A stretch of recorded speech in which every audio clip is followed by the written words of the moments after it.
Assalamualaikum warahmatullahi wabarakatuh. Alhamdulillahirabbil alamin. Salatu wassalamu ala asrofil anbiya wal mursalin sayyidina maulana wa habibina Muhammadin wa ala alihi wa sahbihi ajma'in, amma ba'du. Yang saya hormati beliau Kiai Haji Muhammad Ainun Najib ya. Yang saya hormati Profesor Saratri, oh iya, Bapak Ilyas dan semua teman-teman. Saya perlu mukaddimah tertib karena saya jarang ke Gabang Syafaat ini. Jadi belum akrab. Kalau akrab kan lain gitu ya. Ini masih rodo apa? Seperti sholatnya orang Muhammadiyah saya ini. Ibarat sholat. Kalau orang Muhammadiyah sholat kan apa itu tertib gitu ya. Barisannya harus lurus, ditata rapi, nah ya gitu ya, pokoknya aturannya sangat protokoler gitu loh ya. Protokolernya tuh ini, karena beda dengan NU gitu ya. Kalau NU kan akrab dengan Allah.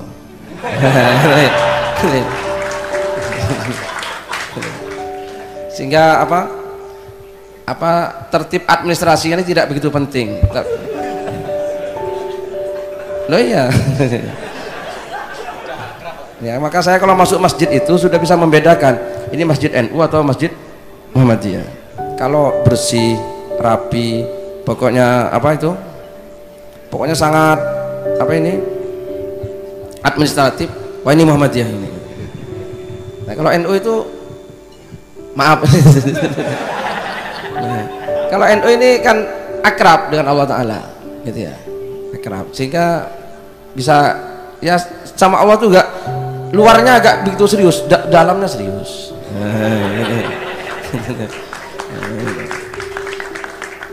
Maka kan beda, kalau orang NU kan suka sarungan seperti saya gitu ya, sarungan. Nah iya.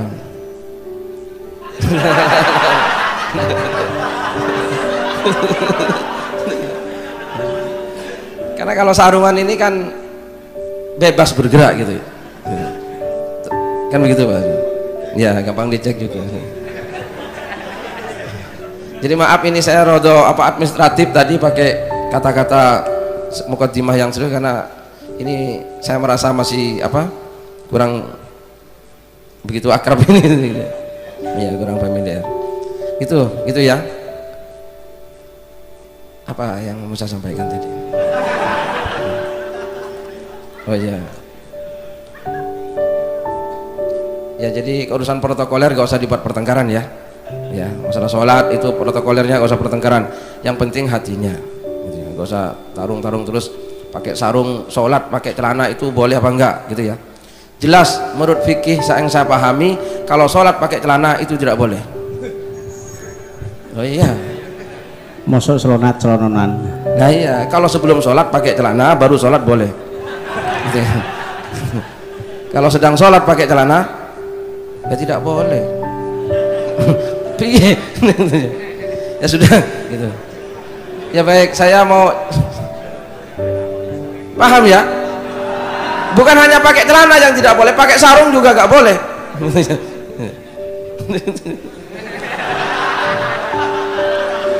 Masa sholat sambil sarungan? Allahu Akbar. Kecuali orang NU yang sudah sangat akrab itu gak apa-apa. Jadi kalau sudah akrab itu aturan protokoler itu kan tidak begitu ya, tidak begitu diperhatikan itu kalau sudah akrab. Maka berakrab-akrablah dengan Allah Ta'ala supaya sampean selamat dari dari ini loh, ini enggak musyrik apa enggak, itu orang-orang yang masih jauh dari Allah Ta'ala, sehingga wedi terus kepada Allah Ta'ala, dikira Allah itu kejam, mau sedikit salah padahal enggak. Allah itu Rahman Rahim ya kan. Kalau bahasanya Gus Mus itu Allah itu syakur itu maha nerimake, wis rapopo yang ini gitu Gus. Allah itu gak mungkin kok nuntut yang terlalu berlebihan dari hambanya, wis rapopo semarang ae yang ini rapopo. Nah itu sudah ya, saya teruskan ini saja tugas kepada saya ditugaskan membacakan, sebenarnya gak harus menjelaskan, berarti firman Allah Subhanahu wa ta'ala, yang berbunyi wabtaghi fima ataka Allahud darul akhirata wala tansa nasibaka minad dunya, dan seterusnya, wa ahsin kama ahsanallahu ilaik, dan seterusnya, wala taghil fasada fil ard innallaha yuhibbul muhsinin, itu ya, seterusnya begitu. Nah, wabtaghi fima ataka Allahud darul akhirah, ini perintah, ini pertama kalimat ini kalimat perintah. Wabtaghi, dan carilah olehmu fima ataka Allahu, di dalam apa yang Allah memberikan kepadamu. Ini sebetulnya bahasanya tidak dengan apa, tapi di dalam apa, ya, tolong dicermati. Carilah bukan dengan, tapi di dalam. Fima, wabtaghi, carilah olehmu, fima, di dalam apa. Ma ini abstrak loh, karena abstrak itu isinya bisa apa saja. Fima, di dalam apa pun ataqallahu, yang memberikan Allah kepadamu. Ya, apa yang sampean rasakan itu pemberian dari Allah, carilah di situ itu ad-darul akhirata, kepada kehidupan akhirat. Wala tansah nasibaka minat dunya, dan jangan kamu lupakan bagianmu dari dunia. Ayat ini menjelaskan gini, supaya kita itu ya, di dalam apapun yang diberikan oleh Allah kepada kita, gitu ya, carilah sisi akhiratnya, gitu ya. Antara dunia dan akhirat itu ya, jangan dianggap sesuatu yang jauh atau berbeda, jangan, gitu ya. Dunia itu, kata dunia itu kan gini, dunia itu ya, dunia itu bukan uang, dunia itu bukan jabatan, dunia itu bukan wanita cantik atau laki-laki yang ganteng, bukan. Jadi jangan dianggap kalau orang cari istri itu dianggap mencari dunia, ya belum tentu. Jangan dianggap orang kalau cari uang, oh ini golek dunia, bukan Pak Lius. Nah iya, jangan dianggap kalau orang cari jabatan terus cari dunia, ya bukan. Terus sampai berkesimpulan setiap orang yang masuk masjid mesti cari akhirat akhirnya. Setiap orang naik haji mesti cari akhirat. Setiap orang sedekah cari akhirat. Setiap orang sholat duha cari akhirat, ya belum tentu. Nah ini tolong bisa dipahami di sisi jangan materialistik, gitu ya. Orang kan terkadang begini, golek dagang, wah ini golek dunia, ya belum tentu. Wah ini naik haji, umroh, golek akhirat iki. Oh iki apa? Macul jadi dosen. Wah ini dunia iki. Apalagi Universitas Negeri Semarang, bukan UIN. Dosen dunia ini berarti ini. Golek dunia. Nah, terus kalau dosen di Universitas Islam Negeri apa sini? Wali Songo, akhirat iki. Tidak seperti itu ya, tidak, kan tidak, ya apa enggak? Terus kalau orang sholat pasti golek akhirat, apa begitu? Kalau sampean sholatnya husuk gara-gara mumet ditagih hutang, ya Allah tolong ya Allah 100 juta, ya mau golek 100 juta itu gak golek Allah Ta'ala, ya kan? Ya Allah mudah-mudahan segera dapat jodoh, ya Allah tak sholat 100 rakaat, ya mau golek jodoh itu. Tapi golek jodoh pun belum tentu dunia. Nah itu ya, maka tolong ini dicermati. Carilah dalam apa yang diberikan Allah kepadamu itu kehidupan akhirat. Yang diberikan oleh Allah kan banyak. Ada yang diberi, pertama badan kita, kesehatan kita, pikiran kita, hati kita, ilmu kita, termasuk uang, termasuk kursi. Ya kursi yang di rumah, bukan yang dicari-cari itu, gitu ya. Bukan kursi DPR gitu ya. Ya termasuk seterusnya. Itu semua kan pemberian dari Allah Ta'ala. Carilah olehmu dalam itu kehidupan akhiratnya. Gitu. Jadi kita bukan anti uangnya, bukan anti jabatannya, bukan anti mengajar di UNIS-nya, Unis. Unis saya ini.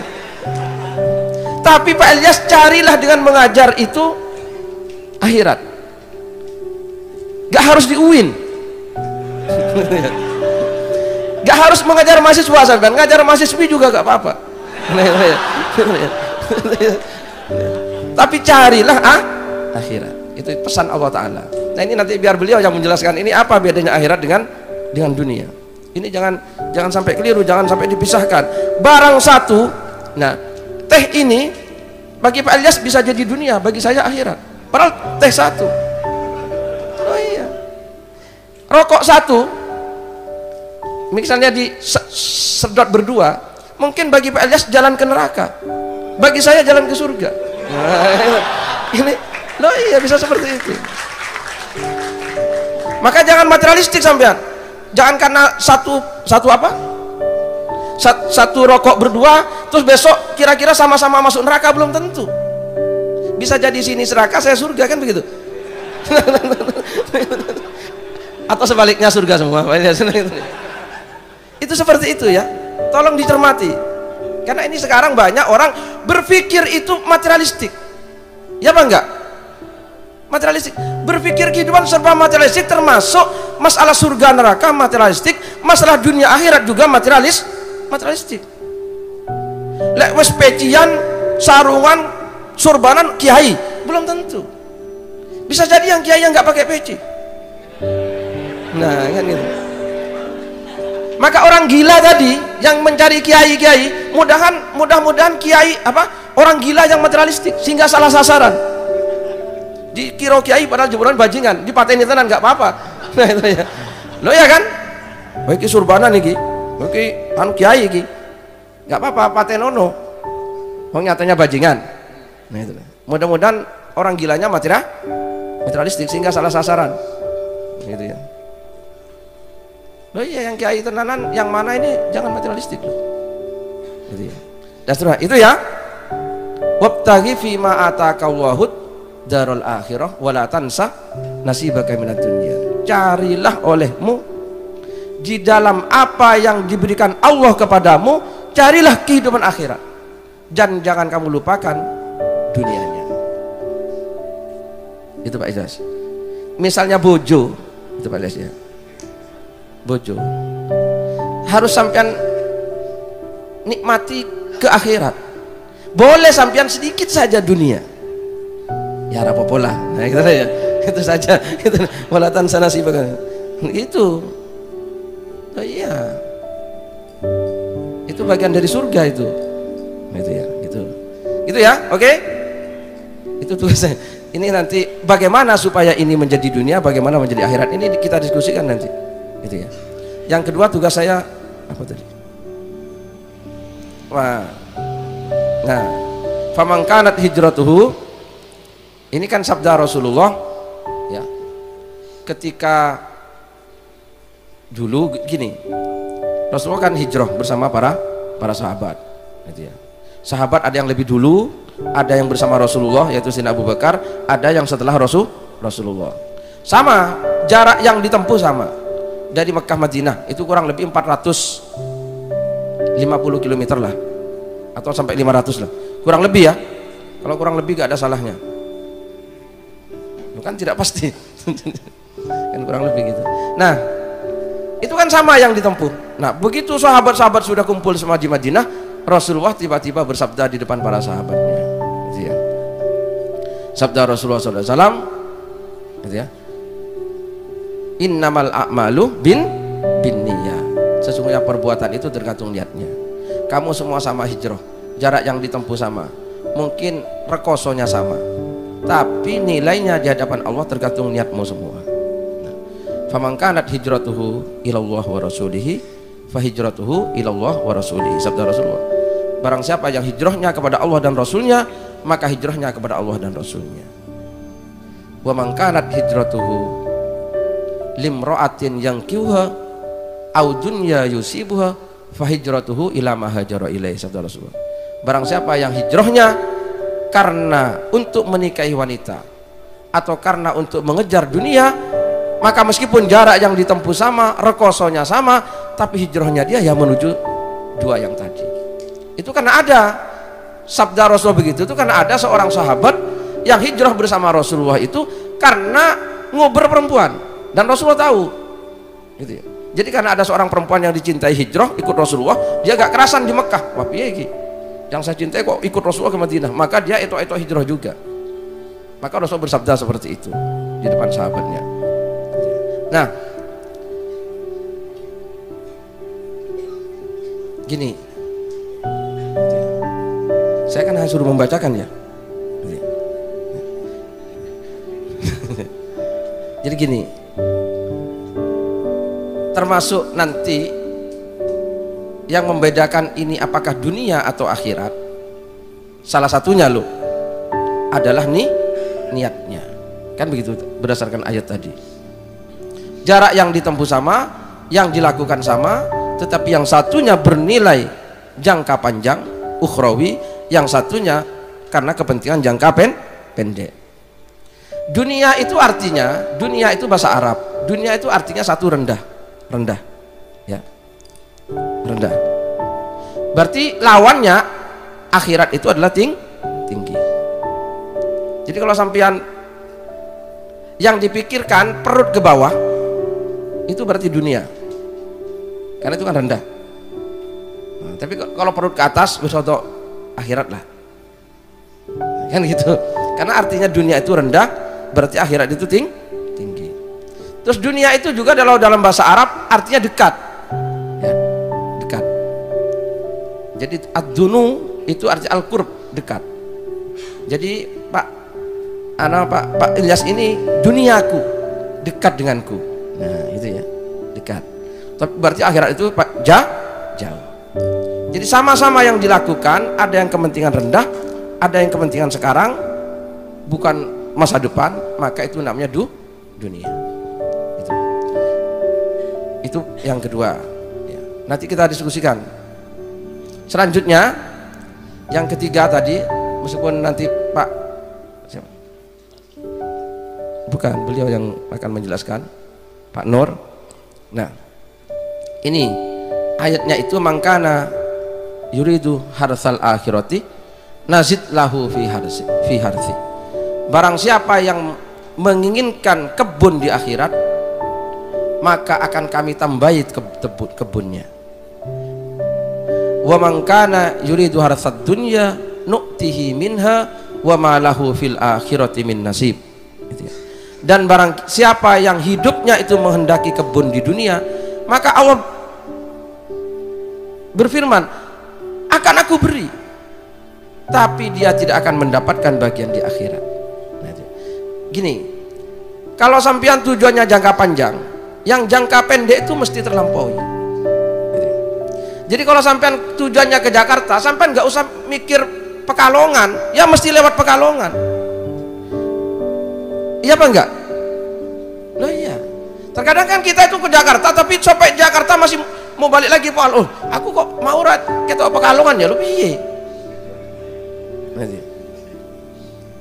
Berpikirlah akhirat itu jangka panjang dan seterusnya. Maka dunia itu mesti dan akan diberi tambah oleh Allah Subhanahu wa taala. Sekarang orang itu kan banyak ragu kalau ngejar yang ukhrawi tadi, yang jangka panjang, yang tinggi, itu ragu khawatir gak dapat yang rendah, yang dekat. Padahal gak mungkin orang itu kalau mengejar yang jauh kok gak dikasih yang dekat. Itu gak mungkin. Loh iya. Saya bukan karena ada orangnya, bukan. Mudah-mudahan beliau tidak dengar waktu saya katakan. Iya. Sastrawan di Indonesia kan banyak, budayawan juga di Indonesia banyak. Ya apa enggak? Tapi kan terus duniawi tujuannya, duniawi. Karena duniawi yang dicapai juga dunia dekat dan pendek. Sampai lihat penyanyi-penyanyi yang musiman itu, dia eksis paling hanya berapa bulan, ya apa enggak? Setelah itu dia ya mati begitu saja. Kenapa? Karena dunia tadi yang dikejar. Dunia itu yang pendek, yang dekat. Dan banyak juga sastrawan dan budayawan dan seterusnya, orang-orang pemikir lah dan segala macamnya. Karena beliau ini ya sastrawan, ya budayawan, ya pemikir, ya filosof, ya dan semualah. Gitu ya. Tapi karena panjang, siapa yang bisa mendatangkan kayak sampean sampai nanti jam 3 malam ini? Ini sampean kalau beliau ini ketemu sampean karena untuk dapat kursi DPR, ini harus nyangui minimal 100.000 per orang. Ya apa enggak? Dan itu pun belum tentu mau. Ini sampean kan enggak disangui, sampean sanggup sendiri.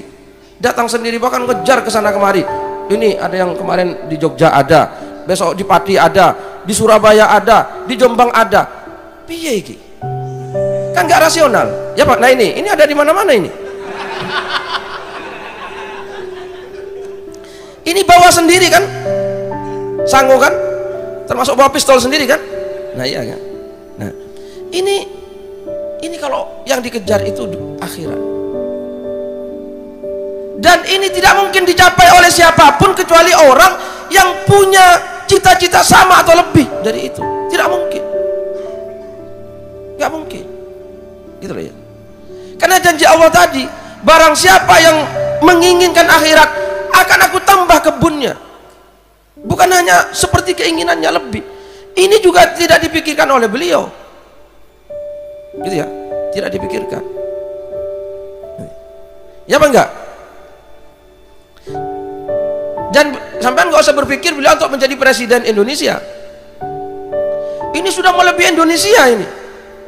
Presiden-presiden yang ada itu paling hanya 5 tahun, 10 tahun Pak Ilyas. Kalau ini berapa ratus tahun nanti kepresidenannya? Loh iya, sampai hari kiamat. Ya apa enggak? Coba sampean pikirkan itu. Maka sampean mumpung sekarang sampean masih muda,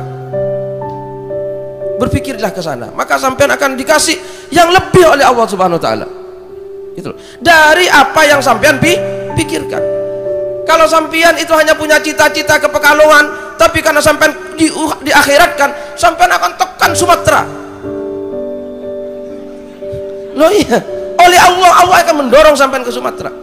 Gitu loh ya. Tapi kalau sampean dunia dekat, pendek keinginannya, sampean ingin Pekalongan paling sampean sampai sini, baratnya Semarangnya apa? Kendal paling sampean. Itu pun sudah ngos-ngosan.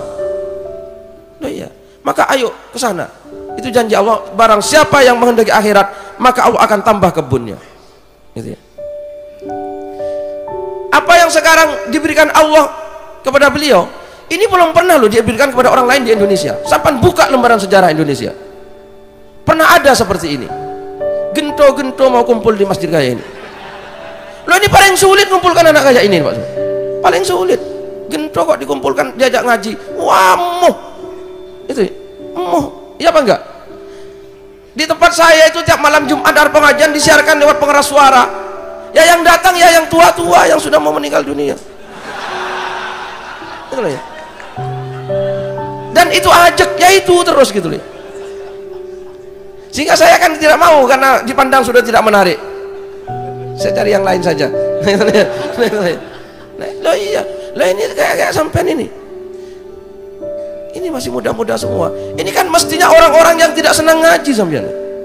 Mestinya senangnya pacaran, main game di kafe, di lapangan sana. Tapi berkumpul tiap malam di beberapa tempat ribuan orang. Ini kalau bukan Allah kan tidak bisa. Ini gak bisa dibayar, gak bisa ditukar dengan dunia. Ini berapa triliun pun tidak bisa ini. Orang silakan 9 naga punya uang berapa triliun kumpulkan untuk membuat istiqomah kayak ini, tidak bisa Pak Idris. Ini tidak ada. Inilah kalau cari akhirat. Mudah-mudahan beliau tidak mendengar ini saya hanya bukan karena ada. Ini pengamatan saya. Ini saya hanya menyemangati sampai ayo carilah akhirat, sampai akan dikasih lebih. Gitu ya, oleh Allah Ta'ala. Barang siapa yang mencari kebun di akhirat, Allah akan nazid lahu fi harsi, akan saya tambahi kebunnya. Bukan sama loh, bukan sama, akan saya tambahi. Tapi wa man kana yuridu harsad dunya nu'tihi minha wa ma lahu fil akhirati min nasib. Barang siapa yang ingin kebun di dunia, akan aku beri sesuai dengan keinginannya, dan di akhirat tidak akan saya kasih. Itu firman Allah Subhanahu wa taala. Ya. Satu lagi, gitu ya. Ini presiden Indonesia nguber-nguber ingin ketemu beliau. Mana ada orang yang tidak ingin ketemu dengan presiden Indonesia sekarang? Itu ya. Loh iya. Malah kok sekarang itu orang itu rebutan. Nah beliau ini menghindar dan melarikan diri sampai sekarang nomornya semua dinonaktifkan karena dikejar-kejar oleh presiden Indonesia dunia itu, presiden dunia Indonesia itu ya. Loh iya, betul. Dan beliau tidak pernah ngejar presiden dunia itu, tapi presiden dunianya mengejar beliau. Ini tidak bisa. Jadi akhirat gak mungkin dikalahkan oleh dunia. Orang yang mengejar akhirat gak mungkin kalah dengan orang yang mengejar dunia. Gitu ya, tidak mungkin. Gitu ya. Maka kalau sampean ngejar dunia, sampean sama dengan menyempitkan dunianya sampean sendiri. Ayo kejarlah akhirat. Gitu ya. Tidak ada dicari-cari presiden, yang ada tuh orang ingin antri ingin ketemu presiden. Sekarang itu Pak Ilyas, yang namanya anggota DPR itu tumpuan proposal dari orang-orang itu sekarang. Setiap orang ketemu ngasih proposal karena ingin dapat bantuan. Nah, beliau tidak butuh itu, tapi dikejar. Coba bayangkan. Kalau ingin kaya, wah, orang pondok pesantren didatangi presiden satu kali saja itu langsung megah. Karena karena presiden itu kalau datang mesti menteri pendidikannya dibawa. Ini sekolahnya kurang apa? Menteri agamanya dibawa. Ini kurang apa? Oh ini pondok sanitasinya buruk, menteri PU dibawa. Oh ini kamarnya kurang, menteri perumahan rakyat dibawa. Karena santri dianggap rakyat miskin, maka perlu dibangunkan rusunawa, rumah susun yang mestinya itu untuk warga miskin, tapi sekarang dibangun di pesantren-pesantren kan banyak pesantren yang pakai rusunawa. Itu mestinya untuk orang warga miskin. Nah karena santri dianggap warga miskin, rusunawa dibangun di pesantren-pesantren. Nah itu ya. Nah itu kalau presiden datang dan seterusnya. Nah, dan beliau ini tidak mau dengan itu semua. Gitu ya. Ini kenapa? Karena mengejar akhirat. Itu ya. Maaf saya tidak nyebut nama lo ya. Ini itu. Terima kasih. Assalamualaikum warahmatullahi wabarakatuh.